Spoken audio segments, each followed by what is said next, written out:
I swear, if you keep biting your lip like that, you're gonna tear it off, Daniel said, leaning over my shoulder.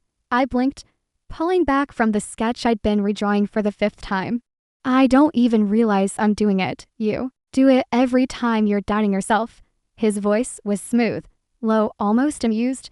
Don't you have good instincts, Oria? I tried not to blush, but I could feel the warmth crawl up my neck. Thanks, I want this one to be perfect. It's already good, he said, nudging my elbow playfully. Better than good. You've got a gift. I looked down at the model again.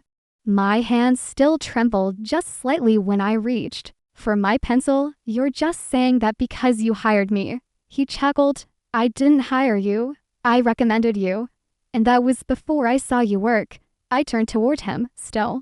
Daniel leaned in just a bit more. Still nothing. Talent doesn't lie. There was a beat of silence. He didn't move. I didn't either. Daniel, I said quietly, why are you really still here? It's almost 10. He shrugged, casually stepping closer, eyes flicking from my face to the half-lit desk.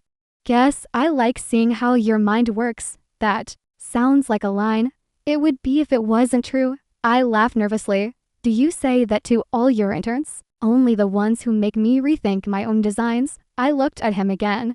His expression was unreadable, but kind, gentle. Even then his hand reached out, slow and certain, and brushed a loose strand of hair behind my ear. The warmth of his fingers lingered against my skin. I froze. You're beautiful when you think, he said. I pulled back just slightly, unsure if I should smile or run. Is that supposed to be a compliment?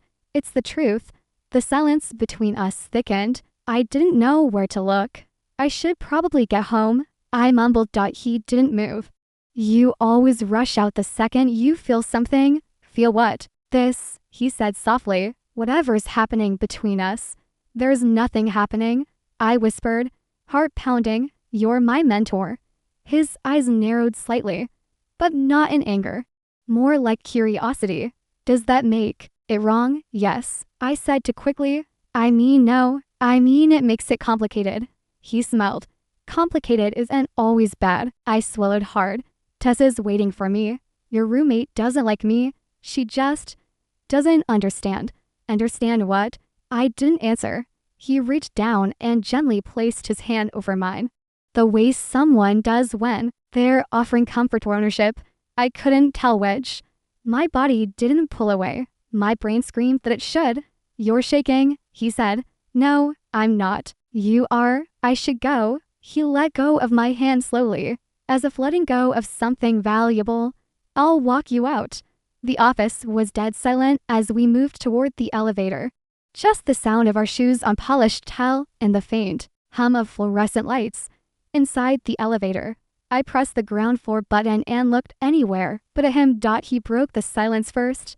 You think I'm crossing a line, aren't you? He turned toward me, his voice lower now. Only if you want me to be. I don't know what I want, liar, he said, not unkindly. I looked up at him, really looked this time. Why me? You're the only one here who doesn't pretend. That's not a reason. It's the only one that matters. The elevator dinged. I stepped out first. He followed, but stopped at the door. Get home safe? I nodded. Good night, Oria, he said before I turned. Yeah. I hope someday you trust yourself as much as you trust me. I didn't reply. Are you serious? Tessa's voice was high-pitched, mouth open mid-chew as I recounted what happened while she ate cereal on the couch. I didn't say he kissed me or anything. He just touched your face and stared into your soul. Yeah, okay, that's worse. I don't know what to think. You think too much, she said, stabbing her spoon at me. You're crushing on him. I'm not. Are you trying to convince me or yourself? I groaned. I admire him. That's all. You admire the way his ass looks in those tight gray pants. Can we not? I grabbed a pillow and threw it at her. She laughed and caught it. All I'm saying is be careful. He's your boss. He's not my boss. He's my mentor. Mentors don't touch your face and make you question your existence. I didn't answer. I just pulled my knees to my chest and stared at the TV without seeing it. Tessa's voice softened. Hey, I'm not judging. I just don't want to see you get hurt. I know. Do you like him? I hesitated. I like how he makes me feel. She raised a brow. And how is that? Like I matter. She didn't say anything after that. Just reached over and squeezed my hand. Back in my room, I laid on my bed, staring at the ceiling. I thought about Daniel's hand on mine, the way he said my name like it meant something, the way he looked at me like I wasn't just another intern, but a person, a woman. Maybe I was stupid. But in that moment, in that quiet elevator with his voice in my ear, I felt chosen, and I didn't know that was the beginning of losing myself. Still here, Daniel leaned against my cubicle wall, sleeves rolled up, tie loosened like he owned the night. Just finishing the site layout corrections, I didn't look up. I was aware of every inch between us. It's past 9, you said you wanted these ready by tomorrow morning. I didn't mean tonight, he said. But I like your dedication. I finally glanced at him. Are you waiting on me? Come to my office when you're done. I blinked. Why? There's a detail I want to go over in your last model. Just 5 minutes, I nodded. But something in my stomach tightened. His door clicked shut behind me. Didn't mean to keep you this late, he said, walking around his desk. But it's easier when the office is quiet. I stood by the model table, hugging my sketch pad. It's fine. He moved closer to close. You smell like oranges. What? He laughed. Your shampoo. It's nice. I swallowed hard. Thanks. He stepped behind me. I felt the warmth of his breath near my neck before he said, you missed a support beam here. He reached over, his arm brushing mine. It throws off the balance. I can fix it. I know you can, he whispered. You always do. His hand lingered on my lower back. Not guiding. Not accidental. I didn't move. I think about you a lot, he said. Daniel, I know I shouldn't say that. Then don't, he chuckled softly. You're shaking again. I hated that he was right. I don't know what this is, I murmured. It doesn't have to be anything. He stepped in front of me now, our faces inches apart. Or it can be everything. I'm your intern. And I'm losing my mind watching you pretend you don't feel it too. I didn't come here for this. Then why haven't you left? I had no answer. And then he kissed me. Slow, warm, full of certainty. My body leaned into him before my mind caught up. My sketch pad slid from my fingers and hit the floor. His hand cupped the side of my face, then brushing my cheek. My lips responded, and I hated that it felt good.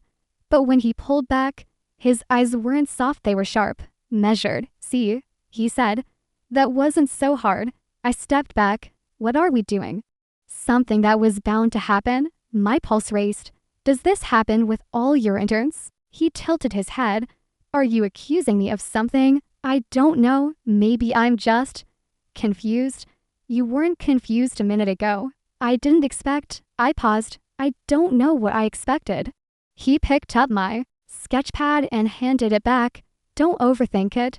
That's easy for you to say, because I've done this longer than you.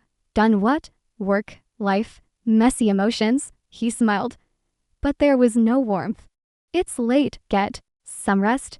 That was it. No conversation, no discussion. Just a kiss and dismissal. I walked out dazed. The train ride home blurred. My reflection in the window looked like a stranger. I kept replaying the moment, wondering if I should feel guilty, or used, or excited. Tessa was asleep when I got in. I didn't wake her. I couldn't say it out loud yet. The next morning, Mira caught my eye at the front desk. He kept you late last night, she said casually. Yeah, just work. She tilted her head. He used to keep Leela late too, before she quit. Leela, the intern before you. Oh, she looked back at her screen. Be careful, Arya. My throat tightened. Thanks for the warning. No warning, she said quietly. Just pattern recognition. I nodded and walked away, trying not to show how much that shook me. Daniel acted normal in the morning. Cold even. He didn't touch me. Barely looked at me. In the meeting, he called on Zoe twice and didn't acknowledge my notes once. I stared at him, confused. Was last night a secret?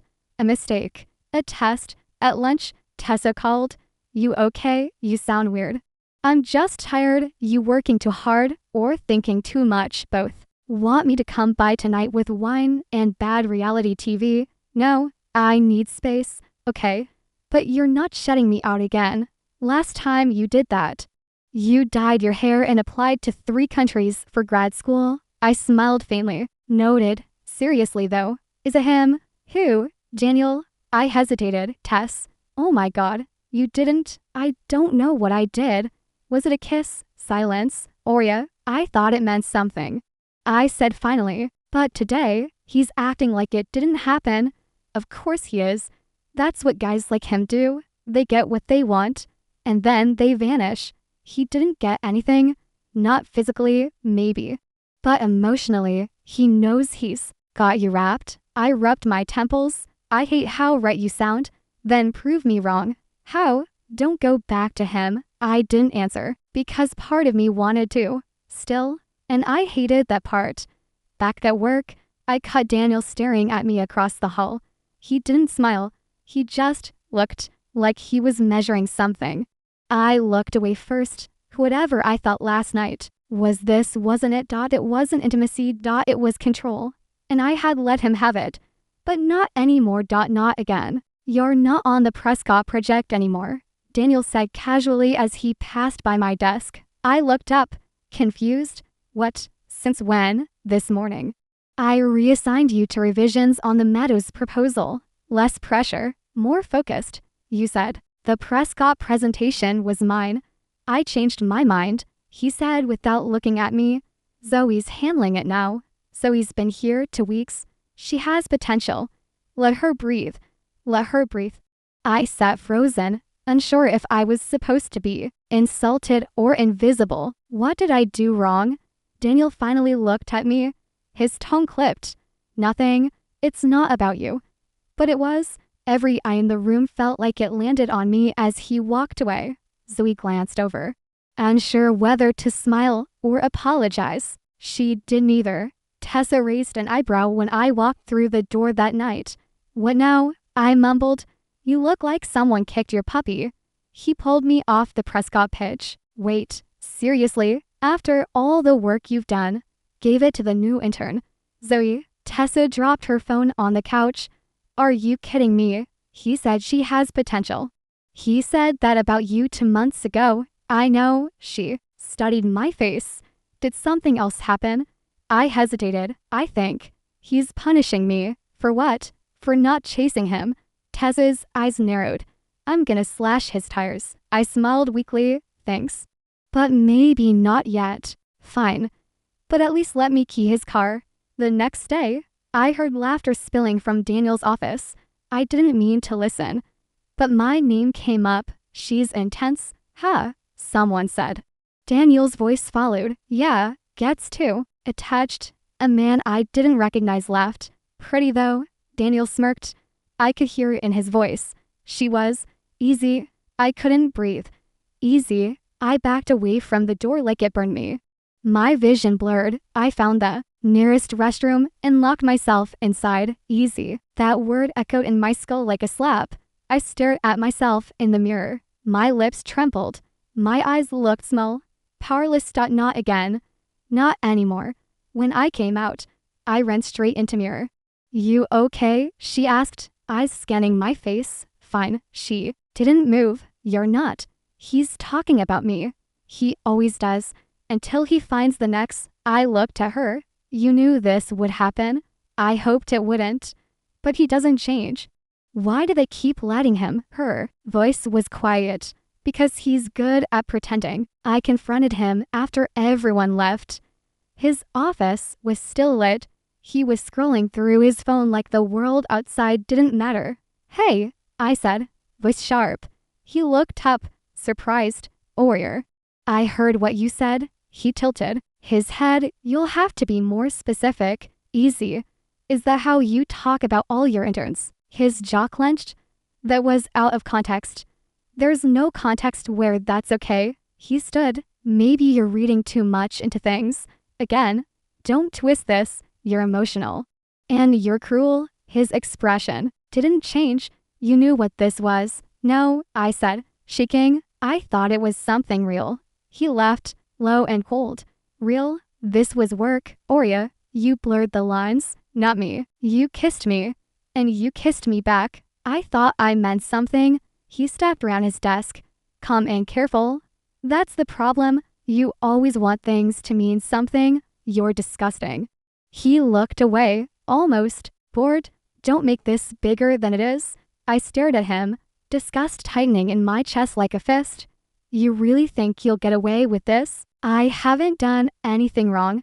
Not legally, I said. But morally, you're trash. Careful. No, I snapped. You don't get to silence me anymore. I skipped the meeting the next day. Mr. Carson noticed. You feeling all right? He asked in the hallway. Not really. Do you want to talk? I looked around. Not here. He nodded. Come to my office after lunch. When I did, he closed the door gently and leaned against his desk. You've been off lately? That's not a criticism. It's an observation. I'm being pushed out. How? So, Daniel's been? I stopped. My hands shook. He crossed a line. Then punished me for it. His face didn't change, but I saw something in his eyes. Understanding, maybe even guilt. I can't prove anything, I said, but it's happening. He nodded slowly. Thank you for telling me. That's it. I hear you. I just need time to act the right way. I stood. Don't take too long. He nodded again. I won't. So he stopped me in the elevator the next day. Hey, she said, smiling nervously. You're Arya, right? Yeah, I heard you worked with Daniel before me. I did. She hesitated. Was it weird with him? I looked at her for a long second. It was. She nodded, chewing her lip. Okay, that makes sense. Be careful. She nodded again. Thanks.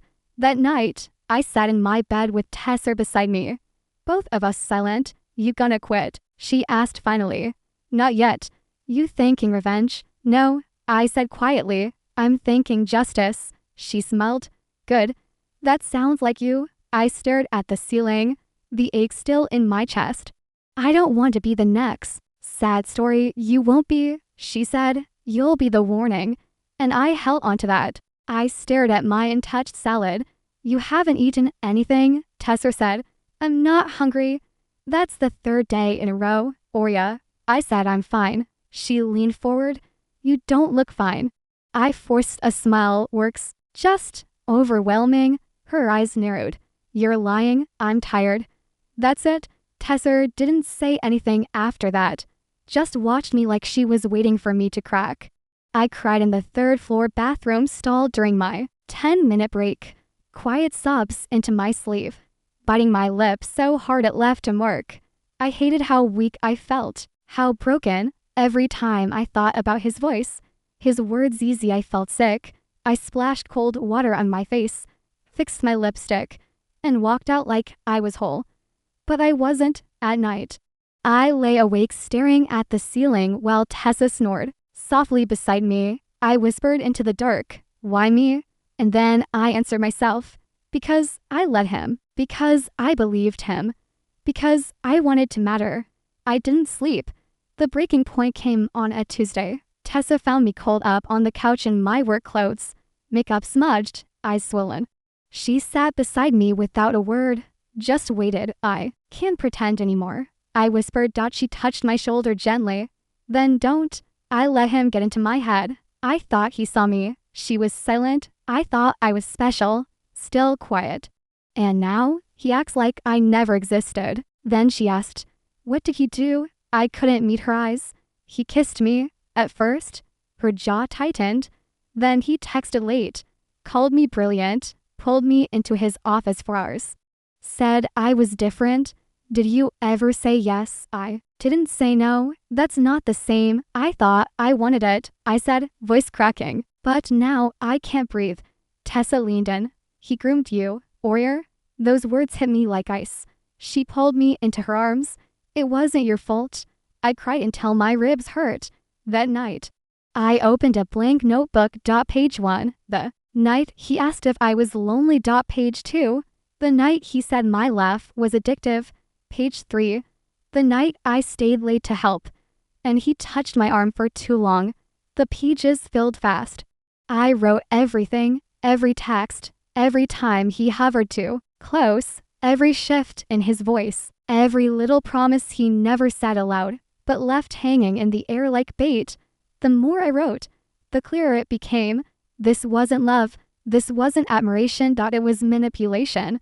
On Thursday, Mira passed by my desk. She didn't stop, didn't say anything. But when I came back from lunch, there was a folded note under my keyboard.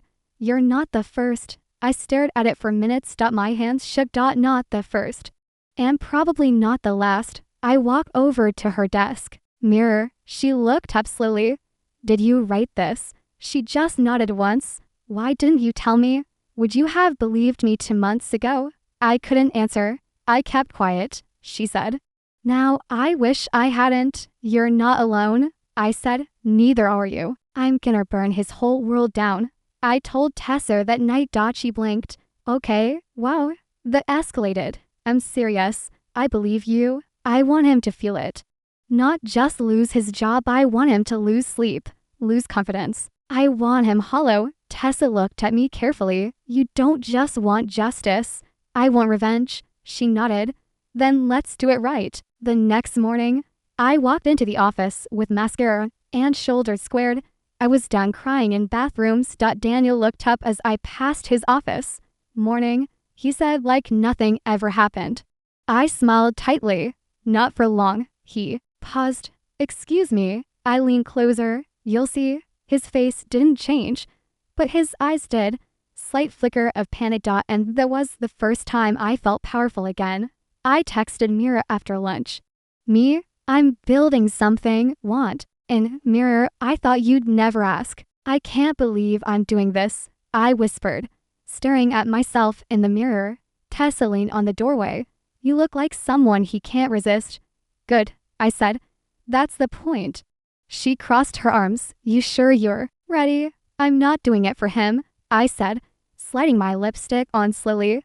I'm doing it for me.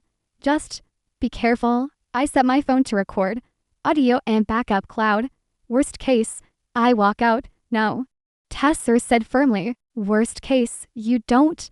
Just remember who you are in there. I nodded. I'm not his student. I'm his reckoning. He opened the door in a casual shirt. Sleeves rolled up like always. You look amazing, he said, voice low. I smiled sweetly. You remembered? I like red. I remember everything, liar.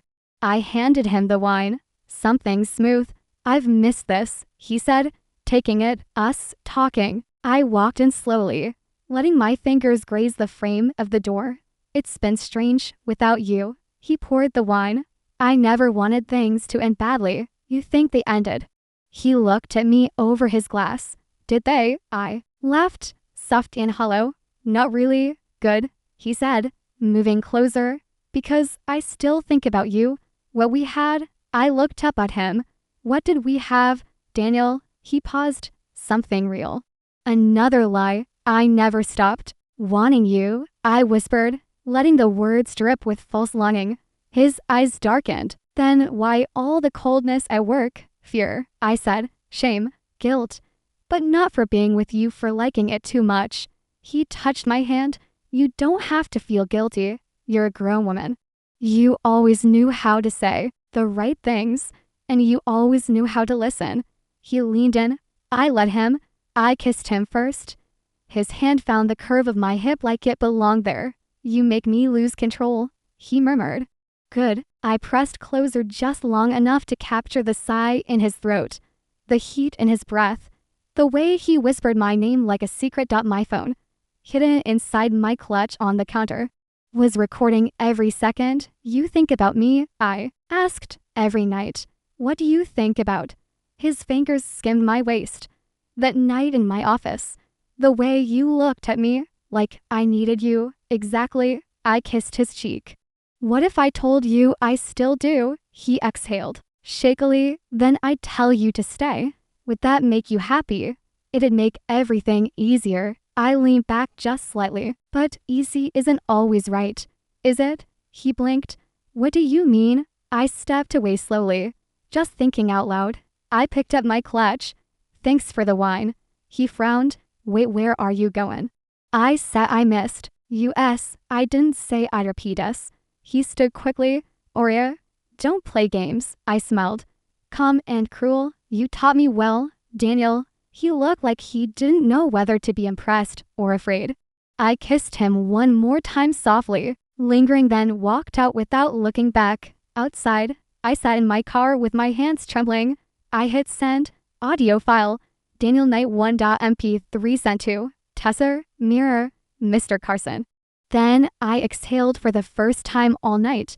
The next morning, the office felt colder. Daniel wasn't at his desk. Mirror passed by and gave me the faintest nod. Tessa texted one word. Delivered. Mer. Carson didn't call me in, but he didn't have to. By lunch, people were whispering, and Daniel's door stayed closed. I sat at my desk, sipping coffee like it wasn't laced with fire. He thought I walked away defeated. But I didn't walk away at all. I walked forward with every piece of him in my pocket, and the burn had just begun. Did you see the email? Lauren's voice hit me before my coffee did. I glanced up. What email? She lowered her voice. The one Mira leaked. Or maybe it was HR. It's going around. My heart skipped. What's in it? She stared at me. Audio, a transcript, names redacted. But everyone knows. I sipped slowly. Do they? She nodded. He's in a meeting with HR. Zoe cleared her desk an hour ago. I blinked. She quit. Didn't even say goodbye. Good. One less accomplice. Mira met me in the hallway. You okay? You sent it. Didn't you? She tilted her head. Technically, you did. I just forwarded it. I stared at her. Why now? Her voice lowered. Because when I read your file, I realized it could have been me. It almost was. My throat tightened. Mira, no, she said, don't thank me. I should have spoken up a year ago. You're speaking now. We walked together, silent but steady. HR called his name over the intercom. Daniel Mercer. Please report to conference room 3. Every head in the bullpen turned. He walked past my desk without looking at me. Until he did. Smirk still intact. For now. Mirror and I followed at a distance. Through the glass, I watched it happen. They showed him the file. I saw his mouth move. What is this? I imagined him saying, where did you get this? He reached for the laptop. They pulled it back. His smirk cracked. Then his hands, they trembled. He called me that night. Twice. No voicemail. Just silence. I blocked his number. Then I went to the kitchen and poured myself a glass of wine. It tasted better than it ever had. With him, the next morning, his office light was off. Did you hear? Tessa whispered, eyes wide. What? He lost the Delancey account. I blinked. That's been his baby for 3 years. They pulled out this morning. What did he say? He hasn't been in since 9. Mr. Carson's been making calls. I exhaled slowly. Good. I think it's just the beginning. I nodded. I hope it is. Round 3. Mr. Carson knocked on my office door. Oria, he said gently. Do you have a minute? I stood. Of course. He stepped in, closing the door behind him. First, I want to say I'm sorry. I stayed quiet. I should have seen it, heard it, believed it sooner. You didn't want to, I said. He nodded. You're right. I sat back down. So why are you here now? We're organizing a panel. Workplace power dynamics. We want you to speak. I froze. Me? You don't have to. But your story matters. And I think it would help others feel less alone. I looked at the floor. I'm not a speaker. You are now. I swallowed. When? Next Thursday. Internal staff first. Then a wider forum if you're willing. I looked up. I'll do it. He smiled. You're brave. No, I said softly. I'm just done being quiet. At lunch, I passed by Daniel's office. Empty. Desk cleared. Bookshelf stripped. The pedestal had crumbled and all that was left was dust. And I didn't feel sorry. I felt free. In the break room, Mira poured coffee. I heard about the panel. You coming. She grinned. Front row, good. I might need backup. You won't? She said. You already won. No, I said, gripping my cup. Not yet. She tilted her head. Then what's left? I smelled, quiet and sharp.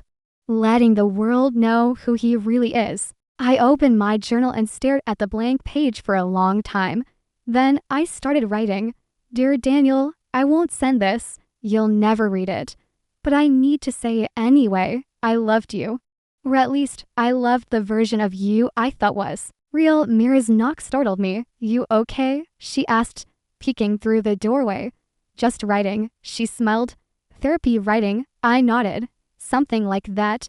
You want company? I looked down at the page. Not yet. She nodded and stepped back. I'll bring tea later. I went back to the letter. I hate how small you made me feel. How easily you twisted things, my words. My body, my trust. But now, I wake up, without that weight on my chest. Without waiting for your voice in my inbox, or your hands in the dark. I'm not afraid anymore. I walked into the office the next morning. Had high, no flinch in my shoulders. Hey, Arya, Tesser said as we passed in the hall. Panel got great feedback, really? HR wants to host a quarterly one now. You started something. I smiled. Good. You nervous about the board meeting? No, I said. Not anymore. In the elevator, Mira stood beside me. You seem lighter. I wrote him a letter. I said. Her eyes widened. You sent it? No, it wasn't for him. What did it say? That I don't want revenge anymore. She blinked. Seriously, I turned toward her. He already gave me something better. Which is freedom. She didn't speak for a few seconds. Then she said, that's the first time I've ever heard someone say that and believe them. I mean it. We reached our floor. At my desk, I placed the journal inside my drawer, gently.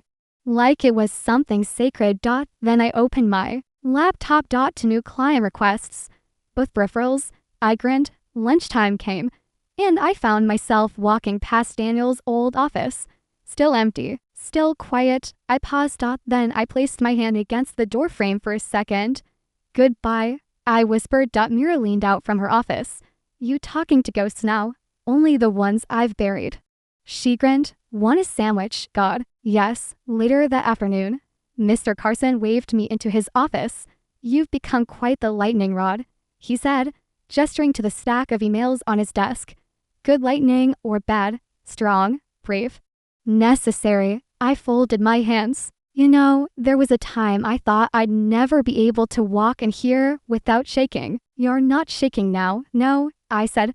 Now I choose where I stand. He leaned back. You're going to go far. Arya, I plan to. That night, I lit a candle on my windowsill. I opened my journal again. You don't get to know me anymore. You don't get to take up space in my chest. You will never touch another girl like that again. And even if you try, the world now knows what you are. I paused. Then wrote, thank you, not for what you did, but for showing me who I never want to be again. I am not your student, not your weakness, not your silence. I'm me. I closed the journal. No tears. Just breath. Just quiet. And for the first time in what felt like forever, I was at peace.